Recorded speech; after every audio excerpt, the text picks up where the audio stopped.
The global economy is running on numbers that should be mathematically impossible. Over $315 trillion in worldwide debt, 3 times global GDP, floats on a financial structure that cannot survive without expanding its own liabilities. The United States alone owes $38 trillion, paying nearly $1 trillion a year just in interest. Japan carries another $9 trillion. Europe adds $14 trillion more. Every country is drowning, yet none can stop borrowing, because the moment the debt machine slows, the money supply collapses, markets implode, and governments fall. This isn't a crisis. It's the operating system of modern civilization, engineered, deliberate, and completely inescapable. The global financial system is built on a mechanism most people never notice. A machine that doesn't run on productivity, innovation, or even real money. It runs on IOUs.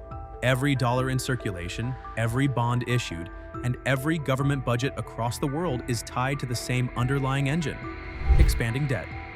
Not reducing it, not stabilizing it, expanding it. And once you understand this core reality, everything else about the modern economy finally makes sense. Debt is not a temporary imbalance or a policy mistake. It is the foundation of the global monetary structure. When a government issues a bond, it isn't simply borrowing, it is creating new money. A $1 trillion increase in US federal debt becomes $1 trillion added into the financial system through banks, pensions, insurance funds, and central bank balance sheets. The opposite is also true. When governments attempt to repay principal, the money supply shrinks, liquidity is destroyed, and economic activity contracts. This is why the United States, with $38 trillion outstanding, cannot eliminate its debt without detonating its own financial architecture. This mechanism operates globally. Japan's nearly $9 trillion in government liabilities sits on the balance sheets of its own central bank and domestic institutions. The European Union's collective $14 trillion of sovereign debt anchors its banking sector and collateral markets. China uses state banks to absorb its domestic obligations.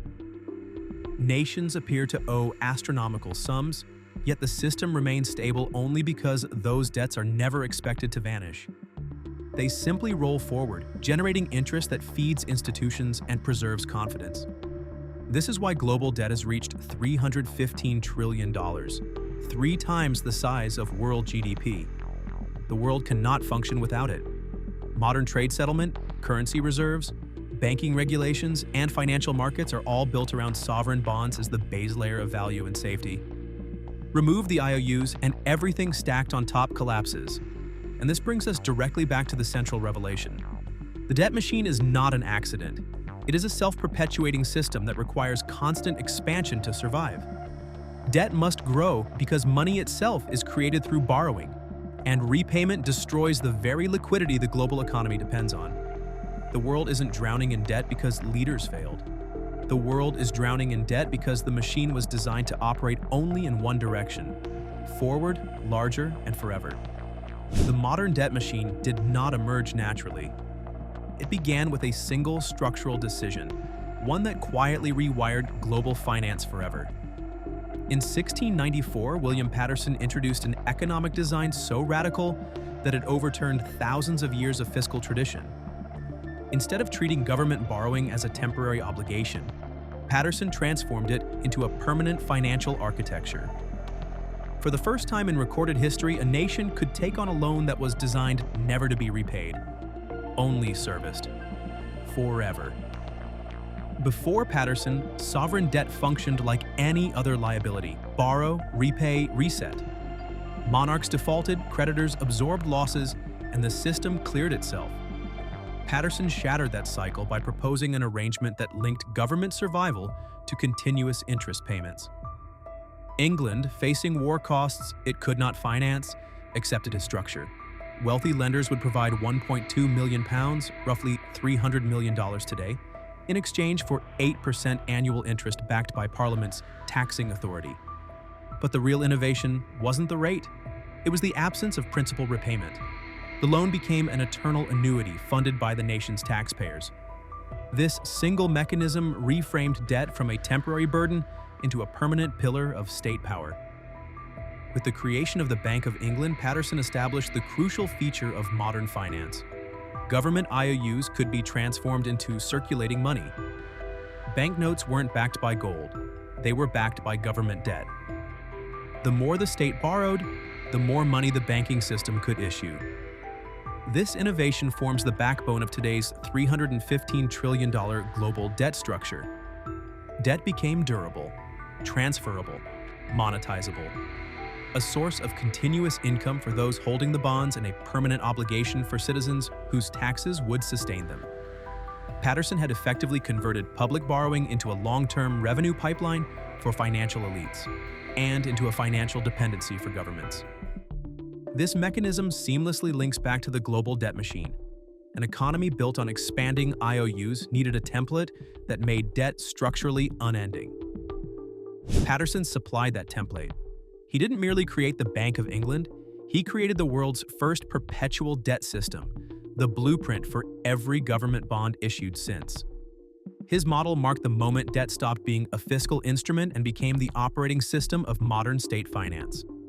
If William Patterson created the blueprint for permanent national debt, Nathan Rothschild built the global architecture that made escape impossible. His innovation was not simply lending to governments, it was wiring nations together through a cross-border bond network so dense, so interdependent, that a single sovereign default would threaten the entire European financial system.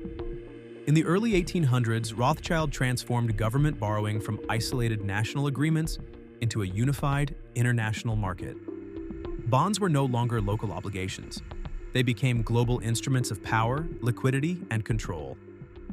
Rothschild's method was brutally efficient.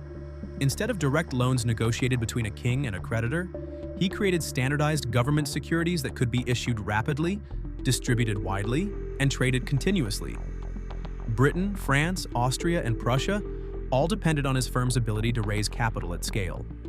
With financial houses spread across London, Paris, Frankfurt, Vienna, and Naples, the Rothschild network moved money faster than governments could transmit news. This speed created a new dynamic. Whoever controlled the information flows controlled the market. The turning point came in 1815. While Britain's victory over Napoleon is the headline history remembers, the real shift happened behind the scenes. Rothschild's information network allowed him to act on market conditions hours before the British government itself had confirmation of the outcome. The result was not a myth. It was a demonstration of structural dominance.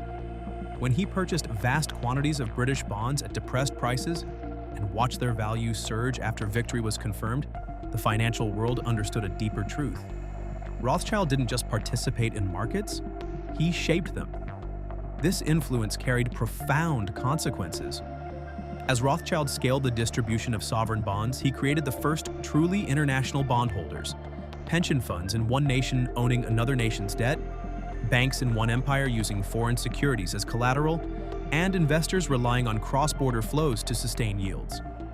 This interlocking ownership ensured one thing: sovereign default became too dangerous to permit. A single failure could destabilize multiple banking systems simultaneously. And this ties seamlessly to the previous chapter. Patterson made national debt permanent, but default was still technically possible. Rothschild eliminated that option by binding nations together through shared financial exposure. From that moment on, governments didn't borrow in isolation. They borrowed into a network where repayment was mandatory, not because they were disciplined, but because default threatened the entire system. Debt became not just perpetual, but globally enforced. By the early 1900s, the global debt architecture already rested on permanent borrowing and international interdependence. But the United States lacked the final mechanism needed to scale this model into something limitless. J.P. Morgan supplied it. His influence over American finance was so overwhelming that when the Panic of 1907 erupted, banks collapsing, markets freezing, liquidity evaporating, it was Morgan, not the federal government, who orchestrated the rescue. That moment exposed a structural weakness. Without a centralized authority capable of injecting money and absorbing government debt, the U.S. economy had a ceiling. Morgan's solution was to build the institution that would remove that ceiling permanently. In 1910, Morgan's allies met in secret on Jekyll Island. where the framework for what became the Federal Reserve System was drafted. It was a design masked as decentralization. 12 regional banks, a federal identity, and governance split between public officials and private bankers. But beneath the cosmetic layering, the architecture ensured that Wall Street, particularly Morgan's Circle, would hold the decisive influence. The Federal Reserve Bank of New York, dominated by the largest financial institutions, received the power to conduct open market operations. That single power contained the entire future of American debt. Here's the core. The Federal Reserve could purchase government bonds using money it created electronically, unconstrained by gold reserves or bank deposits. This meant one thing: there would always be a buyer for U.S. debt no matter how much was issued. Market resistance vanished. Borrowing limits dissolved. The government no longer depended on private lenders' willingness. It depended on a central bank capable of generating demand infinitely. This mechanism transformed the United States into the world's largest debtor with no structural boundary. Today's $38 trillion federal liability could not exist without the system Morgan helped engineer. His design gave the government permanent access to liquidity, markets permanent access to risk-free assets, and financial institutions permanent access to interest-bearing securities backed by taxpayers. This fits directly into the previous logic. Patterson made debt endless, Rothschild made default unacceptable, and Morgan made borrowing infinite. He didn't merely stabilize the American financial system, he rewired it so that government debt became the anchor of the entire economy. The United States entered the modern era not as a nation managing liabilities, but as a nation structurally dependent on ever-expanding debt.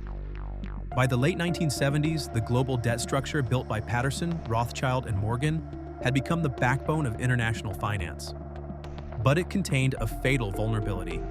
When developing nations borrowed heavily in the 1960s and 1970s, they did so under low interest rates and rising export revenues.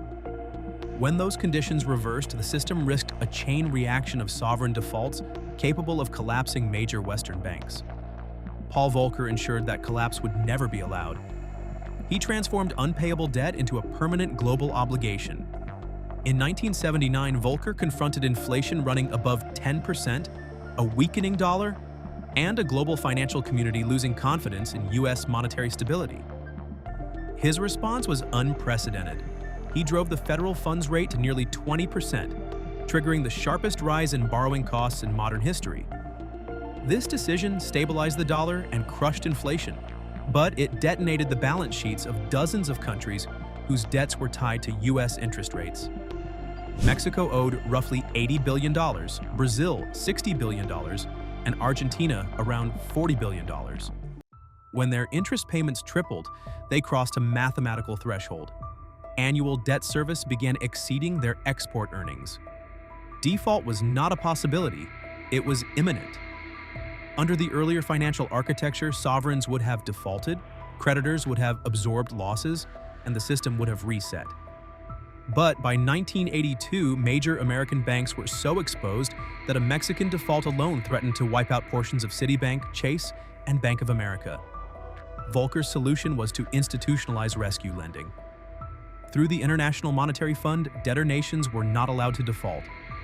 They were refinanced, not forgiven, not relieved, refinanced. New loans were provided solely to ensure interest payments continued flowing to U.S. and European banks.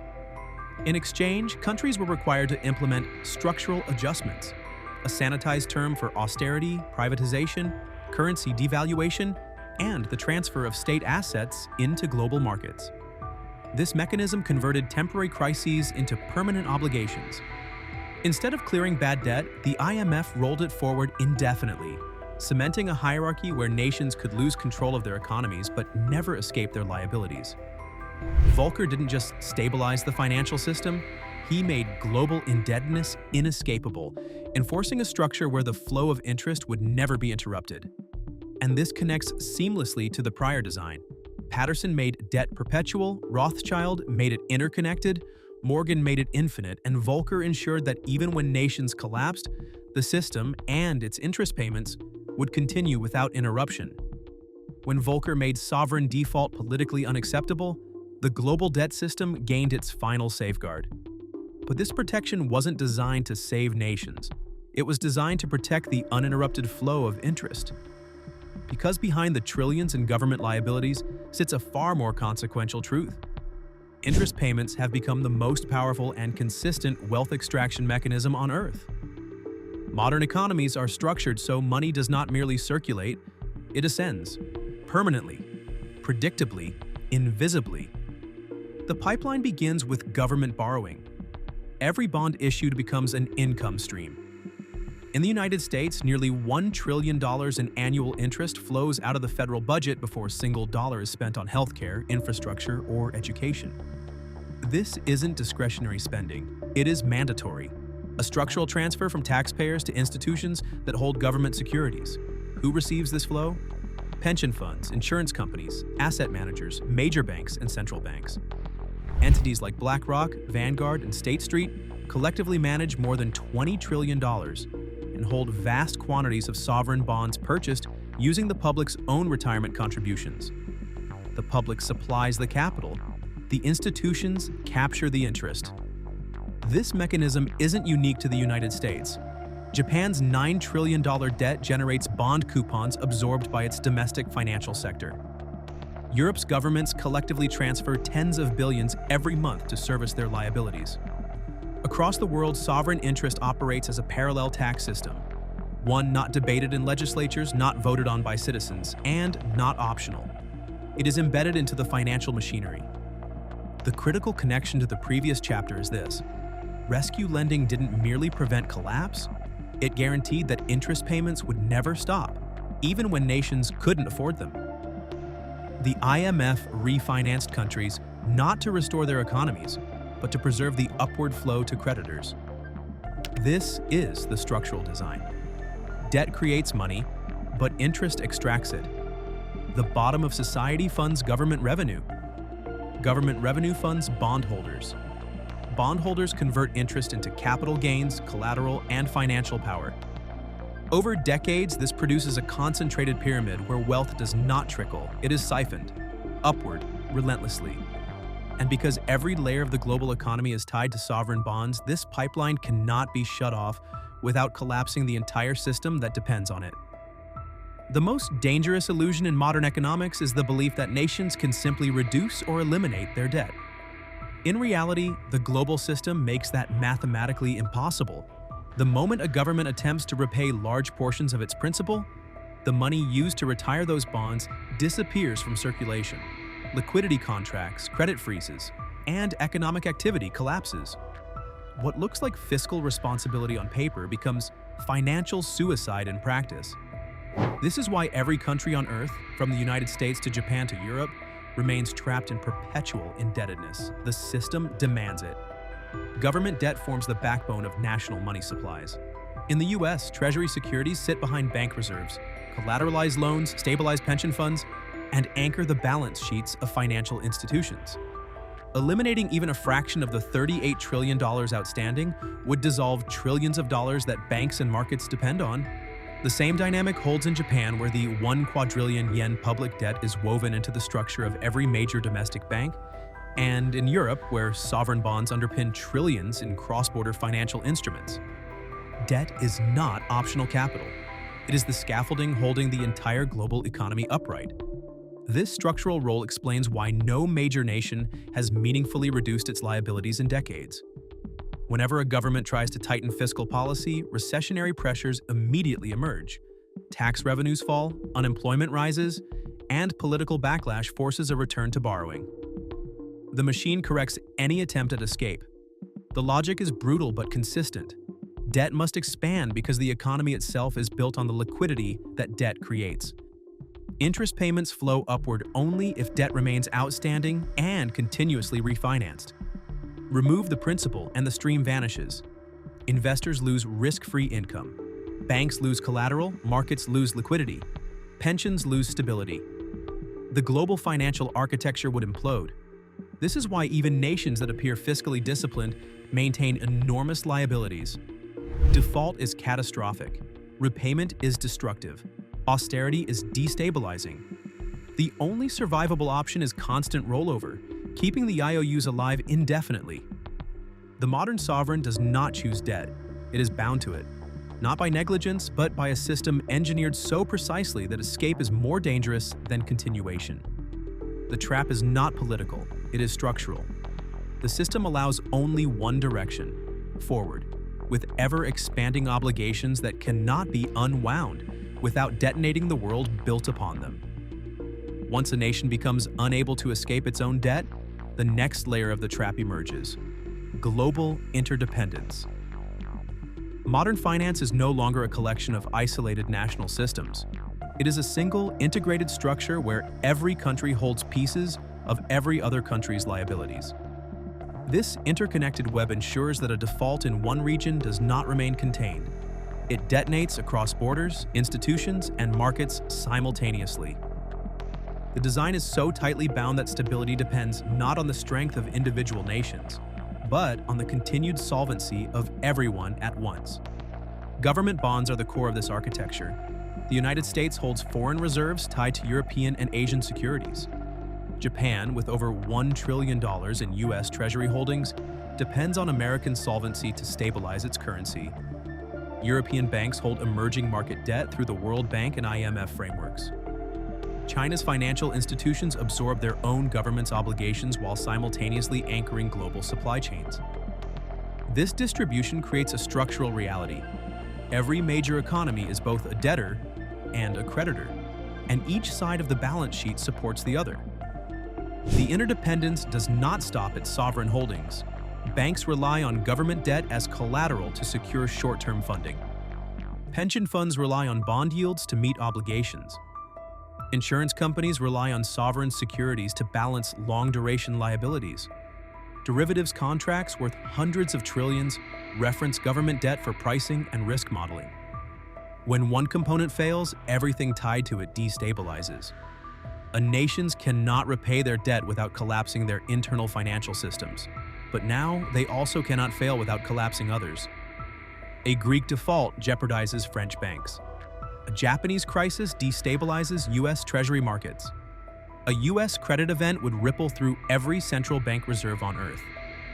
The system is engineered so that every country depends on the solvency of every other country, ensuring no single link can break without fracturing the entire chain. This interdependence trap transforms debt from a domestic political issue into a global structural necessity. Countries are locked together in a collective vulnerability where escape for one equals collapse for many. Sovereign debt is no longer national, it is systemic, and the system survives only by ensuring the bonds, the obligations, and the payments never stop. The modern global debt system produces winners, but they are not nations, governments, or taxpayers.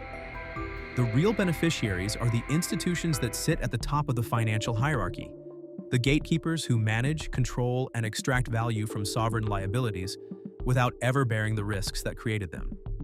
These entities operate above borders and beyond elections. Their power is not ideological but structural, embedded directly into the machinery of global finance. And because every government depends on the continuous rollover of debt, these institutions sit in the only position that matters, the place where all interest flows converge. Today, asset managers like BlackRock, Vanguard, and State Street collectively oversee more than $25 trillion in global assets. Pension funds, insurance pools, sovereign wealth funds, and central banks hold trillions more. What unites them is their dependence on sovereign bonds as the foundation of their portfolios. They purchase these bonds using other people's money. Retirement contributions, insurance premiums, and mandated public savings then collect the interest as income. It is a system where the public supplies the capital, governments supply the guarantees, and institutions collect the returns. The risk is socialized, the reward is concentrated. These gatekeepers are not merely passive holders of debt. They influence monetary policy, shape investment flows, and determine which nations receive liquidity and which face capital flight.